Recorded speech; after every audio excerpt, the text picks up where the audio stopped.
मित्रों, आप सभी का स्वागत है हमारे चैनल स्वरा अनअकैडमी क्लासेस पर। जैसा कि आप देख रहे हैं कवर पेज, गणित कक्षा 8 की है ये। इसका पहली इकाई है परिमेय संख्याओं पर संक्रियाएं, अभ्यास 1A। इसे हमें हल करना है। ये कक्षा 8 की है और ये बेसिक शिक्षा विभाग उत्तर प्रदेश की पुस्तक है। इसमें हम इस लॉकडाउन में चाहेंगे कि आप सभी लोग घर बैठे भी पढ़ते रहें, क्योंकि स्कूल बंद हैं, शिक्षण कार्य नहीं हो रहा है। इसलिए आप सभी बच्चे घर पर पढ़ें। इस वीडियो के माध्यम से ये मेरी पूरी कोशिश है। और पढ़ने के लिए चलते हैं, शुरुआत करते हैं इस चैप्टर की। देखिए, इस चैप्टर की जब शुरुआत करेंगे तो यहाँ पर क्या है, आपको दिख रहा होगा कि परिमेय संख्याएं जो है, परिमेय संख्याओं पर संक्रियाएं। इसमें परिमेय संख्याओं के बारे में पढ़ेंगे, योग पढ़ेंगे, अंतर पढ़ेंगे, गुणा पढ़ेंगे, ये सारी चीज़ें पढ़ेंगे। 1 तथा 0 परिमेय संख्या के रूप में और इनके प्रगुण के बारे में हम पढ़ेंगे, यानी एक एक चीज़ को हम पढ़ेंगे। तो परिमेय संख्याएं क्या होती हैं, सबसे पहले तो हमें यही जान लेना चाहिए। यानी जो परिमेय संख्याएं हैं हमारी, जिनको हम परिमेय संख्या कह रहे हैं, इस शब्द का इस्तेमाल कर रहे हैं, ये कैसी होती हैं, कौन सी होती हैं, इनके बारे में तो हम सबसे पहले जान लें। चलिए जानते हैं इन संख्याओं के बारे में। यहाँ पर देखिए हमारे पास बोर्ड है, इस बोर्ड का इस्तेमाल करते हैं कि परिमेय संख्याएं कौन सी होती हैं। लिखते हैं परिमेय संख्या। जिन संख्याओं को हम P/Q के रूप में लिख सकें वो हमारी सभी की सभी परिमेय संख्याएं होती हैं, लेकिन Q 0 नहीं होना चाहिए, ये इसका मतलब होता है। जैसे 1/2, 3/2, 5/11, ये इस तरीके की सारी संख्याएं हैं। या और भी उदाहरण हम ले सकते हैं। अब देखिए, जैसे 0/1 भी परिमेय संख्या होगी। यानी जितनी हम प्राकृत संख्याएं लिख दें, 1, 2, 3, 4, 5, माइनस की भी संख्याएं, जैसे -2, -3, -4, अगर इनके सबके नीचे हम 1 लिखते चले जाएं या कोई और संख्या लिखते चले जाएं तो बस 0 ना लिखें, यानी 0 नहीं होना चाहिए। चाहे हम जो संख्या लिख दें, इसके नीचे 9 लिख दें, इसके नीचे 7 लिख दें, यहाँ 8 लिख दें, जो भी चाहे लिख दें, लेकिन 0 नीचे नहीं। यानी हर में हर जो है हमारा वो 0 नहीं होना चाहिए। अगर ऐसा है, इनके अलावा मिलती सारी चीज़ें, यानी 0 ना हो, बाकी कोई भी संख्या ऊपर और नीचे अंश और हर में लिखी हो, तो वो हमारी परिमेय संख्या कहलाती है। अब इतनी चीज़ें आप समझ गए होंगे कि हमारी परिमेय संख्याएं कौन सी होती हैं। अब देखते हैं, यहाँ पर पहला है परिमेय संख्याओं की संक्रियाओं के बारे में, परिमेय संख्याओं का योग। हम इन संख्याओं का योग तभी कर पाएंगे जब हमारे हर बराबर हो, यानी हम जोड़ने या घटाएं ये तभी कार्यक्रम कर पाएंगे जब हर बराबर हों दोनों संख्याओं के। तो देखिए, यहाँ आपके पास जो बुक है आपकी, उसमें आप पेज पलटेंगे, पेज नंबर 1 ही पे है, वहाँ 3/5 और -13/5 है। तो इस जब ब्रैकेट को आप जब खोलेंगे तो इस ब्रैकेट को जैसे ओपन करेंगे तो आपको क्या माइनस बाहर आ जाएगा, तो ये प्रक्रिया आपको मिल जाएगी। और 13 में से 3 घटाएंगे तो क्या मिलेगा आपको, -10/5 मिल जाएगा। इस तरीके से अगर इसको डिवाइड भी कर देंगे तो आपको क्या मिल जाएगा, -2 मिल जाएगा। इस तरीके से आप इस संख्या को सॉल्व कर सकते हैं आसानी से। अब आइए आपकी जो एक्सरसाइज है उस एक्सरसाइज पर चलते हैं। देखिए, यहाँ सरल करने के लिए बताया गया है कि पहले हमें सरल करना है। 2 आपके पास हैं, इन दोनों सवालों को हम हल करते हैं। इन दोनों सवालों में क्या है आपके पास, एक है 4/5 और एक है -2/5। इन संख्याओं को आपको हल करना है। आइए चलते हैं, हल करते हैं दोनों संख्याओं को।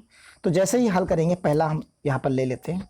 देखिए, यहाँ हल करेंगे तो हमारे पास है 4/5 प्लस और ब्रैकेट में है -2/5। देखिए, यहाँ पर हर बराबर है, और जब हर बराबर हो तो हमें कोई दिक्कत नहीं होती। यानी हम जैसे ही ब्रैकेट को हटाएंगे तो यहाँ पर माइनस मिल जाएगा। अब आप देख सकते हैं कि यहाँ क्या मिलेगा, 4 - 2 बटे क्या होगा, 5 होगा, और इसको हम लिख सकते हैं 2/5, यानी ये हमारा आंसर हो जाएगा। इस तरीके से चलते हैं अगले सवाल की तरफ। यानी आप देख सकते हैं कि माइनस हटा, एक बार रिपीट कर सकते हैं, -4/5, 2/5, और 4 में से 2 घटाएंगे आपको क्या मिलेगा, 2/5। 5 मिल जाएगा। अब चलते हैं अगला पार्ट इसी का करते हैं आसानी से। यहाँ है माइनस का, आपको देखिए मिलेगा यहाँ पर माइनस का 4 मिला, और यहाँ माइनस का 5 है, प्लस आपको मिलेगा 2 बटे माइनस का 5 मिलेगा। इस तरीके से मिलेगा।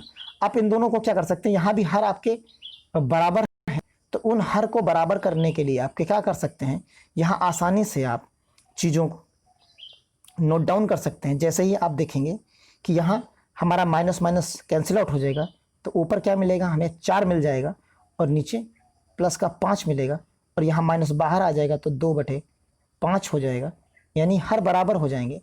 इस स्थिति में 4 माइनस 2 बटे 5 होगा, और यहाँ भी क्या आएगा 2 बटे 5 आंसर आपका हो जाएगा। ये हमारा इसी का सेकंड पार्ट था। ये चीज़ आप सॉल्व कर लिए, यानी सेकंड पार्ट था ये। अब चलते हैं, देखिए कैसे लिखेंगे, वो हमने एक जो है स्लाइड बना रखी है, आसानी से आप यहाँ पर देख सकते हैं। जो हमने अभी हल करके आपको दिखाया है उसी का यहाँ पर आंसर हूबहू हमने लिख भी रखा है।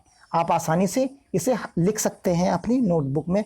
अगर आपको उस स्लाइड पर समझने में लिखने में समस्या हो रही थी तो यहाँ से आप देख के लिख सकते हैं, क्योंकि हमने पीछे आपको समझा दिया है। तो ये दोनों पार्ट्स थे। चलते हैं सवाल नंबर 2 की तरफ। यहाँ पर आपको देखना है कि यहाँ बताया गया है कि नंबर लाइन पर, यानी जो हमारी है संख्या रेखा है, इसके ऊपर हमें एक्सप्लेन करना है। तो जानते हैं हमारे पास क्या है, 3/4 है, और दूसरी क्या है -3/2 है।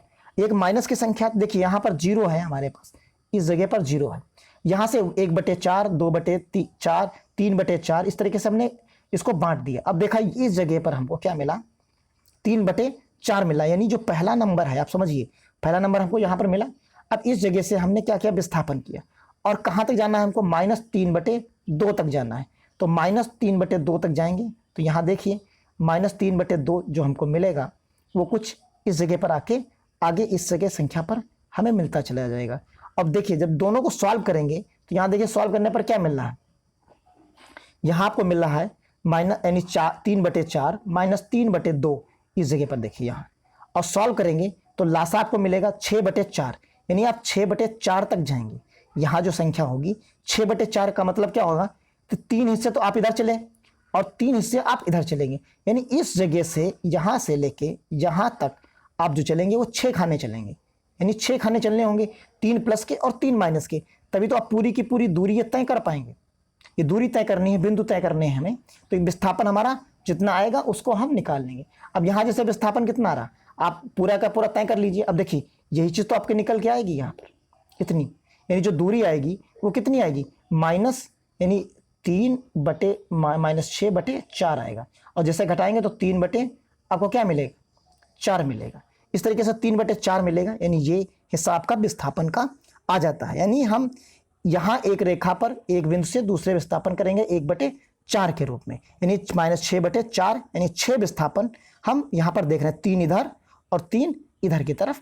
यहाँ पर आसानी से देख सकते हैं 3 इस साइड में मिलेंगे और 3 इस जगह में मिलेंगे, तीनों का विस्थापन कुल कितना हो जाएगा, 6 विस्थापन हो जाता है।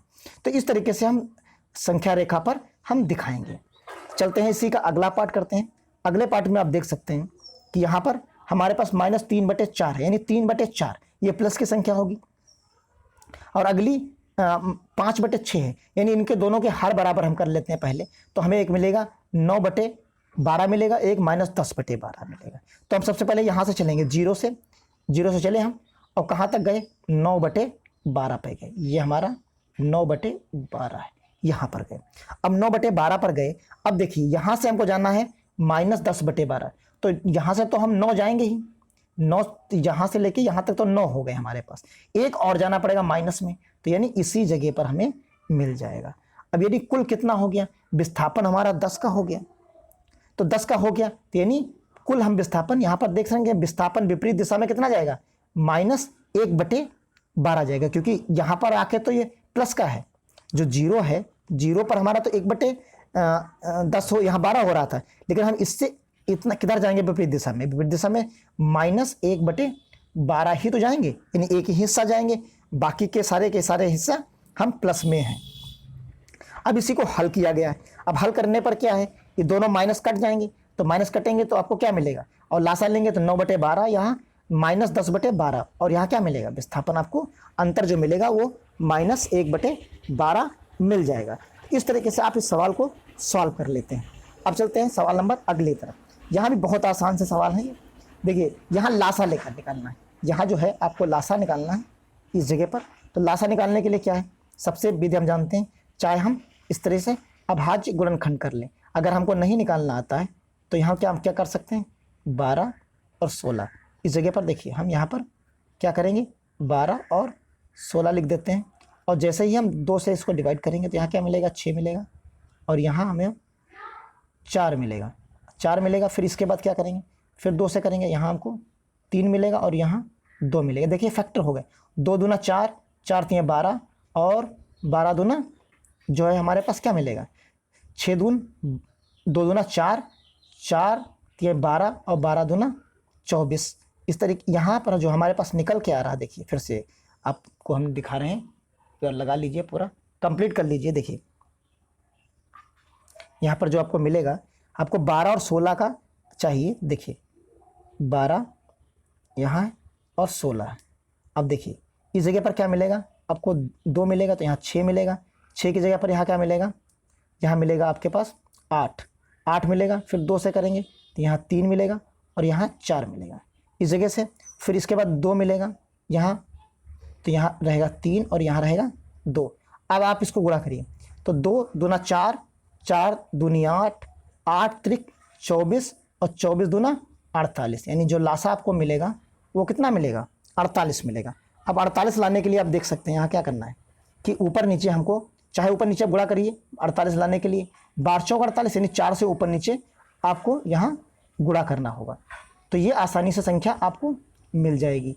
इसी तरीके से 5 चौक 20 हो जाएगा यहाँ पर, और यहाँ जब आप गुणा करेंगे तो यहाँ 3 से ऊपर नीचे 3 से गुणा कर देंगे, तो 7 त्रिक 21 हो जाएगा यहाँ पर, और यहाँ तो 48 हो जाएगा। तो यानी आंसर जब घटाने के बाद मिलेगा -1/48 मिल जाएगा। इसी तरीके से यहाँ सॉल्व करते हैं। यहाँ अगर हम ऊपर नीचे कुछ करें ही ना, सीधे 3 से ऊपर नीचे गुणा कर दें, तो यहाँ भी 33 मिल जाएगा, और यहाँ तो 33 है ही है। तो देखिए ये 33 हो जाएगा, 33, और यहाँ तो 3 3 9, यहाँ 9 मिलेगा, और यहाँ तो 4 है ही है। माइनस करेंगे तो आपको क्या मिलेगा, 5/33 मिल जाएगा। तो इस तरीके से हम यहाँ पर आंसर सॉल्व कर सकते हैं। अब सवाल नंबर 4 की तरफ चलते हैं।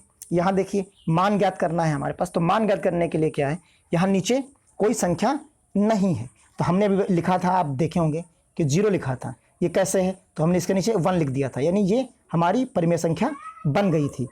इसी को तो हमने परिमेय संख्या कहा था। तो यही चीज़ यहाँ पर भी करनी है हमें। देखिए यही चीज़ सेम यहाँ करनी है। हमारे पास क्या है, 2 है, और माइनस का 11/9 है, समझिए इसको। तो यहाँ क्या करें, हम 9 से ऊपर नीचे गुणा कर देते हैं, ऊपर भी 9 कर देंगे, तो यहाँ हमको क्या मिलेगा, यहाँ 9 दून 18 मिलेगा, और नीचे भी हमें क्या मिलेगा, यहाँ नीचे 9 रहेगा, माइनस का 11 रहेगा। 18 में से 11 जाएगा, क्या बचेगा, 7/9 बचेगा। इसी तरीके से आप देखिए नीचे अगले वाले पार्ट्स में, तो यहाँ हमारे पास क्या है, -3 है, और प्लस का कितना है, प्लस का जो हमारे पास है वो 2/3 है, क्योंकि हमने दोनों माइनस काट दिए यहाँ पर। तो यहाँ पर क्या मिलेगा, यहाँ भी हम 3 लाना है, तो ऊपर नीचे हमको 3 से गुणा करना पड़ेगा। तो यहाँ क्या मिलेगा, माइनस का 9 मिलेगा, प्लस का 2 होगा, और बटे में 3 होगा। तो यहाँ सब्ट्रैक्ट करेंगे तो माइनस का आपको क्या मिलेगा, 7/3 मिलेगा, जो आपका उत्तर है। तो इस तरीके से हम इस अभ्यास को हल कर लेते हैं आसानी से। आप उम्मीद करता हूं कि आपके समझ में आ गया होगा। अगर थोड़ा सा कन्फ्यूजन है तो आप दोबारा इस वीडियो को देख सकते हैं आसानी से दोबारा देखिए, तिबारा देखिए, कई बार देखेंगे तो आपको बिल्कुल क्लियर हो जाएगा। अपनी पुस्तक अपने पास में रखिए, और जिससे आप आसानी से इन सब चीज़ों को समझ सकें। इस लॉकडाउन में पढ़ते रहिए, और घर बैठे पढ़ते रहिए, मोबाइल का इस्तेमाल करते हुए, और जिससे पढ़ाई का किसी भी प्रकार का पढ़ाई में विघ्न ना पड़े, यही हमारा प्रयास है। चलिए इसी के साथ हम विदा लेते हैं आपको इस वीडियो से। अगले वीडियो में मिलेंगे अगले अभ्यास के साथ, और अगर अच्छा लगा वीडियो तो शेयर करिए, लाइक करिए, और अपने दोस्तों तक इसको पहुंचाइए। धन्यवाद।